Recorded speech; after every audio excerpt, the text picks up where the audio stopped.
नमस्कार, झकास रेसिपीजमध्ये तुम्हा सर्वांचे पुन्हा एकदा खूप खूप स्वागत आहे. मुलांच्या शाळा सुरू झाल्या आहेत. मग मुलांना मधल्या वेळेत काय खायला द्यावे किंवा टिफिनमध्ये काय द्यावे हा प्रश्न प्रत्येक आईला पडलेलाच असतो. तर मग काळजी करू नका. आज आपण बनवणार आहोत अतिशय पौष्टिक त्याचबरोबर चटपटीत चवीचा असा मखाण्यांचा चिवडा. मखाणे हे आरोग्यासाठी खूप फायदेशीर आहे हे तर सर्वांना माहितीच आहे. तर सर्वात अगोदर आपण इथे मखाणे भाजायला घेणार आहोत. त्यासाठी गॅसवर कढई गरम करायला ठेवलेली आहे आणि कपाच्या मेजरमेंटने बघितले तर 4 कप एवढे हे मखाणे आहे. आणि जर मोठ्या भांड्याने जर असे मोजले तर 2 भांडे एवढे हे मखाणे आहेत. आता सुरुवातीला आपल्याला गॅसची फ्लेम मीडियम टू लो ठेवायची आहे आणि मखाणे छान असे भाजून घ्यायचे आहे.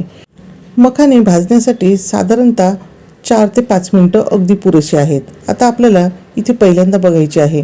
तुम्ही इथे बघू शकतात की आत्ता मी मखाणे कढईमध्ये घातलेले आहे. तर मखाणे अजिबात कुरकुरीत नाही तर अशा पद्धतीने नरम आहेत.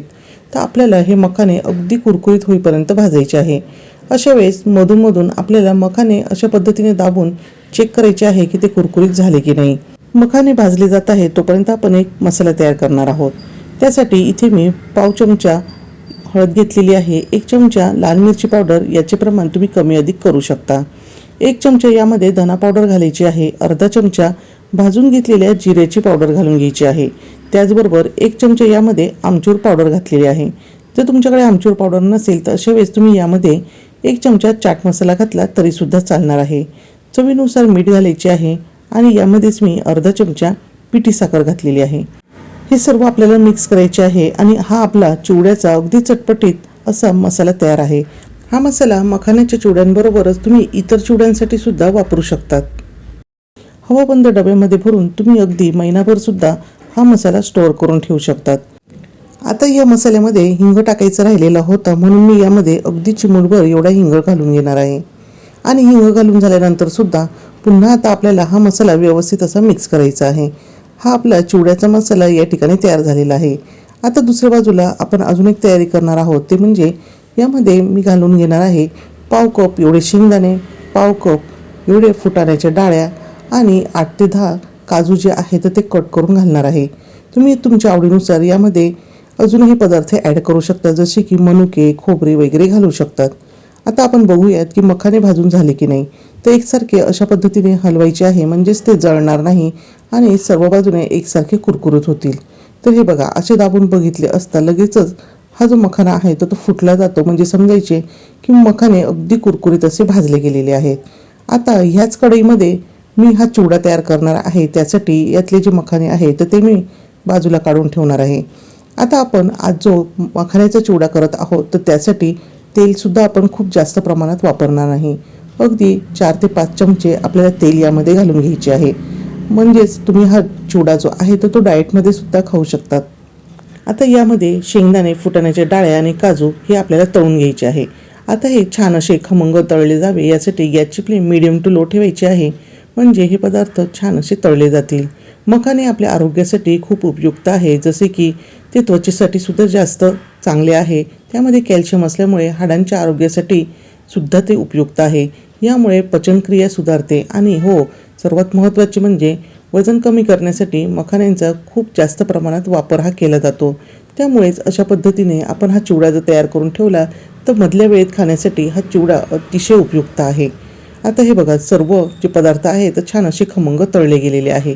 आता आपण हे तेलातनं बाहेर काढून घेणार आहोत आणि जे उरलेले तेल आहे त्यामध्येच आपण हा मखाण्याचा चिवडा करणार आहोत. त्यासाठी सर्वात अगोदर अर्धा चमचा मोहरी घेतलेली आहे, अर्धा चमचा घातलेले आहेत जिरे.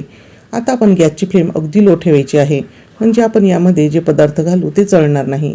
त्याचबरोबर मुठभर यामध्ये मी कढीपत्त्याची स्वच्छ धुवून घेतलेली पाने घातलेली आहे. कढीपत्ता छान असा कुरकुरीत झाल्यानंतर यामध्ये मखाणे घालणार आहे. अगदी बरोबर, तुम्ही बरोबर ऐकले. यामध्ये मी सर्वात अगोदर मखाणे घालणार आहे, कारण की तेल हे भरपूर जास्त प्रमाणात आता गरम आहे आणि तेलामध्ये मखाणे हे छान असे परतवून घ्यायचे आहे. जर आपण सुरुवातीला जर मसाला यामध्ये घातला असता तर तो मसाला जळाला असता. त्याचबरोबर मखाण्यांना सर्व बाजूने तो व्यवस्थित लागला नसता. म्हणून सर्वात अगोदर तेलामध्ये अशा पद्धतीने जर मखाणे परतवून घेतले तर मसाला आपण आवश्यकतेनुसार यामध्ये घालू शकतो आणि अशा पद्धतीने जर मसाला या चिवड्यामध्ये घातला तर तो मखाण्यांना सर्व बाजूने अगदी व्यवस्थित लागला जातो आणि तो जळतसुद्धा नाही. आता इथे तुम्हाला किती कमी तिखट किंवा तिखट हवे आहे त्यानुसार तुम्ही मसाला यामध्ये कमी अधिक हा घालू शकता. पण मी इथे जो तयार केलेला मसाला आहे तो सर्व यामध्ये घालणार आहे, पण तो अशा पद्धतीने थोडा थोडा करून घालणार आहे. आणि पुन्हा आता आपल्याला हे सर्व व्यवस्थित असे एकजीव करून घ्यायचे आहे.